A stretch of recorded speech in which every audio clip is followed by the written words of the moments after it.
Why do I keep choosing the wrong partners? Have you ever asked yourself this question? And what if I tell you, maybe you're not choosing the wrong partners, you're just seeing or not seeing the lessons. We choose people in our lives to mirror us, what we need to learn, what we need to heal from, and what we need to grow to become into the best versions of ourselves. We keep choosing partners in a relationship until we learn the lesson and we heal and we move on. So I'm going to invite you, look back at your past relationships. What were the common denominators, the common actions and the common traits between all of those men in each relationship? And if you haven't learned the lesson, if you haven't healed from it, if you haven't moved on, you are going to keep repeating those patterns in your next relationships. I'm going to use myself for example. In my younger years, I kept on searching approval in men. So I would meet a man and I was like a little puppy wanting to be loved by him, doing everything that he wanted me to do to make sure I fit in. I did that repetitively over time until I got to an awareness and I was like, hold on a minute. I have been doing this for these past 3 relationships. Now I'm taking control of my own life and I am not doing this again. So I went on my own journey to understand why I was searching approval in men, what I needed to learn and what I needed to heal so this stopped happening. Because at the time in my life, I was blaming the men. It was always their, I would say boys at that time, it was always their fault. I never did anything wrong. They did this, he did that, I didn't do this. And really when I could take that step back, and don't get me wrong, when you're in the thick of it, it's really hard. But when you can take your step back and look at the relationship and think, you're right. Wow, that is my pattern. Oh my God, I don't want to keep repeating this pattern. What do I have to do to heal and to move on? I'm going to use the example of validation because so many women go through this. They are in relationships searching for validation in men because they don't have it within themselves. And this can come back to self-love, self-worth. And if we are constantly in the relationship searching that validation or waiting to be approved, such as, hey babe, can I go and do this? Like you're asking the questions instead of trusting yourself in your pathway. And obviously, you know, there's a healthy way of doing around this, but if you find yourself not going out with your friends, not doing things that you enjoy just to please him and to be sitting at home sad, is this really what you want? So it's about learning when you are spending so much time in your mind or feeling this way, remember this video, can I come back to, okay, is this a pattern that I'm repeating and how can I change this within myself? And within that, that would be looking at building your self-love and building your self-worth. And I teach all of this inside the School of Sensuality. I've been there myself firsthand and I know exactly how it feels like to be thinking that you're choosing the wrong partners, to be blaming others, to be taking no accountability for yourself. But when you start learning, it's like, oh my gosh, I really don't care about myself. I don't give myself enough time. I devalue myself. I don't know my own self-worth. You'll really come into a space of like, fuck, I'm going to turn this around and I'm going to do everything in my willpower to build my own self-love, to value myself so I can have that most healthiest, harmonious, loving relationship that is out there for me. Because when you have done all this work on yourself and built your self-love, you are up here. And you're going to meet a man up here.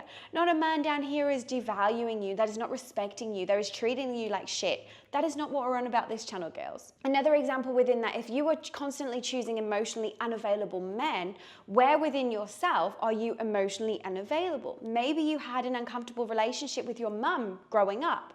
And so you see women subconsciously in this way. And if that is you, what can you take and what can you do today to start implementing little steps to start rebuilding a happy, healthy relationship with your mum and with feminine female energy? You might not even talk to your mum, you don't desire that, you don't want that, and that's completely fine. I'm not asking you to go and make best friends with her, but I'm asking you, can you tap into forgiveness and acceptance? Your mum at that stage in her life, maybe she was emotionally unavailable, but she was doing the best she could with all the learnings and lessons that she had in that phase of her life. She didn't have a rule book back then, and now you are who you are today. Can you give acceptance for that part? And can you come into forgiveness from all that you experienced when you were as a child? Be like, okay, do you know what? She was really doing her best. I really felt her love. It wasn't exactly what a younger self needed, but that's okay. I'm here to move forward for the rest of my life and let go of what we no longer lead. When we can build that relationship with that love and with that feminine, maybe then you will become emotionally available, and then you will start attracting emotionally available men. I'm going to use another personal example of self-love and self-worth here. So I'm not sure how long you've been around on my channel, but this is one of my personal stories. I used to be a kindergarten teacher, and back then, I consciously married one of Australia's biggest porn stars. And now I look back on that time and I was like, who in the right mind would consciously marry a porn star, knowing that he is going to have sex with so many other women, that I am going to feel devalued, that I am going to be lacking confidence within myself, that I'm going to be comparing myself to all these other women? Back then, honestly, I absolutely had no idea what I was doing. I was so in love. It was beautiful. It was fun and it's exciting. Honestly, it was one of the most expansive chapters of my life, and that actually was the catalyst to me learning so much about pleasure and relationships now. But at that time, I was just living in the moment. I wasn't aware. And as time was going on, I was noticing myself being like, hold on a minute, I feel that I'm not good enough and that my partner needs someone else to go and have sex with because I'm not good enough, because I'm not enough. And obviously the emotions that was coming up with me feeling that I'm not enough, was that something that I really wanted to be involved in? At that time, I didn't really have the understanding or the acknowledgement into myself until obviously that moved through.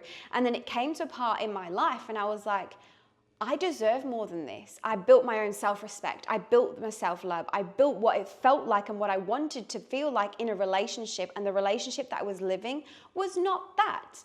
Don't get me wrong, I absolutely have no regret, no shame for the whole chapter of my life. That's created me into who I am today with all these lessons and learnings so I can help you girls out there. But at that time, I think back and it's like, Katy, what did you need and what were you learning in that experience? Like I said earlier in the video, I was anxiously attached. I was also codependent. I had no self-worth. I had lack of self-love, but I didn't really know what the lack of self-love was. I just knew what it felt like to cry myself to sleep at night. I knew what it felt like to be there in a space of like wondering what time he's going to message me back, wondering if he's even going to come home tonight, wondering how many girls he's had sex with. At the time, my inner world, my inner child was so crumbling all the way down, but I was so much in love.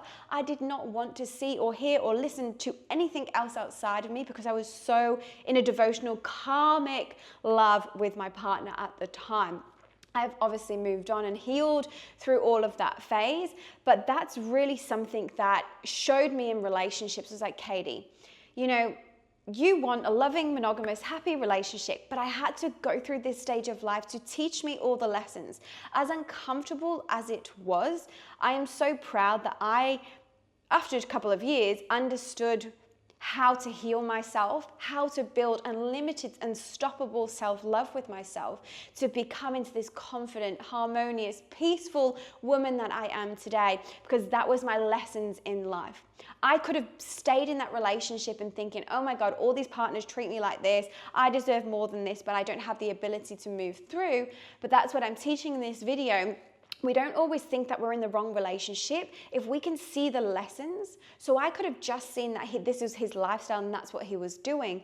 But at the end of the day, I was looking at the lessons that he was mirroring me and bringing me into my life so I can heal and now come into such a loving, harmonious, caring, devotional relationship. And that's what I hope for everyone. Growth really happens when we stop blaming our partners for everything that's happened and we see them as our biggest lessons and our biggest teachers. Look, we didn't go to school to learn about relationships, to learn about intimacy and dating and everything that comes with relationships, because it's not always a fairy tale. But exactly why my channel's here, so I can support you on that process. I am so passionate about dating, relating, relationships, pleasure, love, intimacy, boom, boom, you name it. I've dedicated my channel and my life and my career to helping you girls really to support yourself, firstly on your own self-love journey and connecting to your bodies in a real space that helps you growing through life, and then coming into a space of like, okay, what do I deserve in a relationship? What am I actually attracting? What are the lessons? Where are the mirrors here? What can I learn from this? And then how do I move on through that? If you've got any questions, pop them below. Inside the School of Sensuality, you will be able to find such a range of exercises that are going to support you to your own self-care, your self-love, and self-pleasure, connecting with yourself. And literally, if you've never done this before, it's probably going to feel really uncomfortable, but it is what it is. If you are someone who is always anxious, always up here, always thinking, what have I done wrong? I'm not good enough. This is your mind kind of wandering off into story. What you want to do, and it's exactly what I teach inside the School of Sensuality, is coming back into your body, coming back into feeling. And if you could ignite those feelings of not feeling good enough, feeling shame, feeling abandoned, feeling rejected, feeling vulnerable, if you allow yourself to feel and to move through and let go of these emotions, it's generally just baggage that we're storing, past traumas, past experiences that we just don't need. We can let go the moment that you feel confident within yourself, your self-love is high, you will feel comfortable to be able to let these go, to come into a space of, okay, fuck, I've done all that work that I need to do. What now and how can I move forward?